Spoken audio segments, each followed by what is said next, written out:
that this space is ready for this new transformation of these dApps. Hi, I'm Ross Gates from Alphagrowth. Today we're at Starfish Mission during SF Blockchain Week, and I'm here with Austin of MetaTx. Austin, how's it going?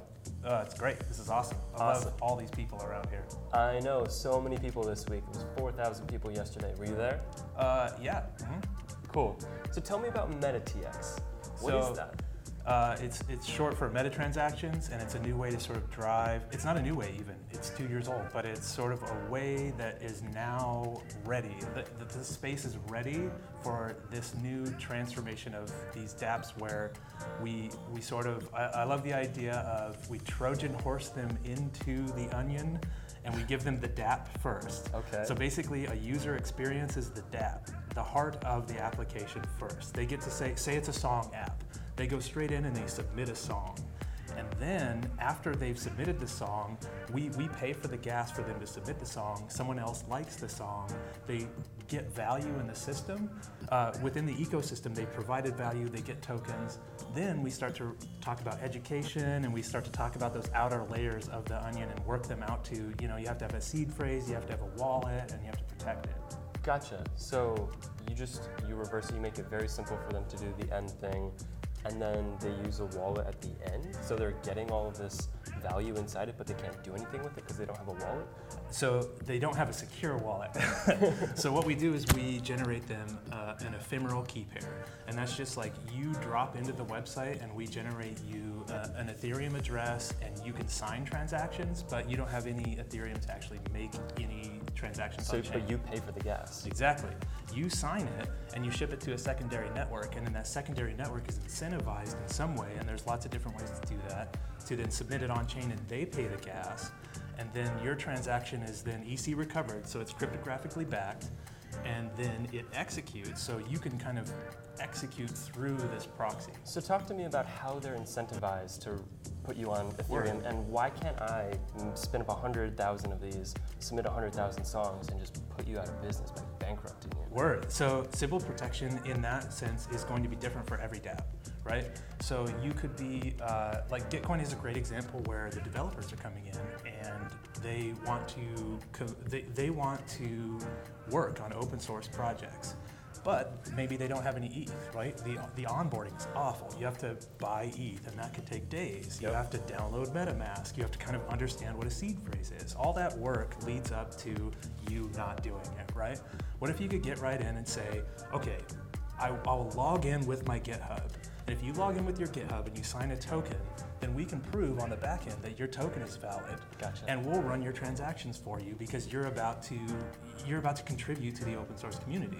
One of my apps is like a song app where you, and it's like a fake app, but you, so it's just for fun. It's like to prove the UI. Yeah. Gotcha. So you just submit the song and you thumbs up it, and like all of that works, but it's just to teach the user first and then sell the seed phrase on the back end. Gotcha. So you're saying that through GitHub, you kind of like take GitHub as the KYC that you're a real person. So what platforms do you trust? Like GitHub is one of the ones that you trust, that people aren't making fake GitHub accounts because they need karma in those GitHub accounts, which is hard to get, or? So right now the space is so young.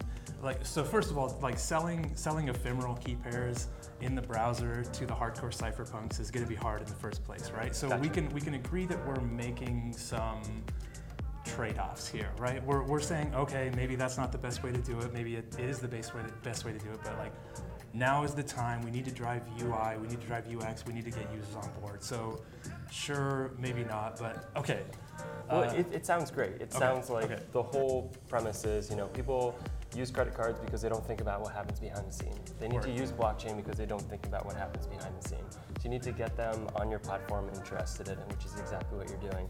And if it's secure and it's gamified correctly, which it sounds like it is, then you're going to have a lot of people using it. So where are you with that? How's adoption, and what stage are you at? Brand new. So I started doing meta transaction demos maybe a couple months ago by now. Okay. And there's a bunch of screencasts, and it's kind of live on GitHub, and there's lots of free repos.